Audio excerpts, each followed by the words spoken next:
मेंढक के बच्चे ने पहली दफा बैल को जोहड़ के किनारे पानी पीते देखा तो बड़ा हैरान हुआ और बाप को बताने लगा कि आज एक पहाड़ जैसा बड़ा जानवर आया था। उसके सर पे लंबे लंबे सींग थे और उसकी एक लंबी सी दुम थी।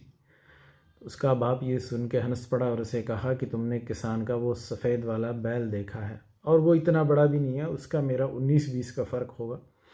और फिर उसने ख़ुद को फुलाया और अकड़ के खड़ा हो गया कि देखो इतना बड़ा था। बच्चे ने कहा नहीं, इससे तो ज़्यादा था। उसने मज़ीद ख़ुद को फुलाया और कहा अब बताओ इतना बड़ा था। उसने कहा नहीं, इससे भी बड़ा था।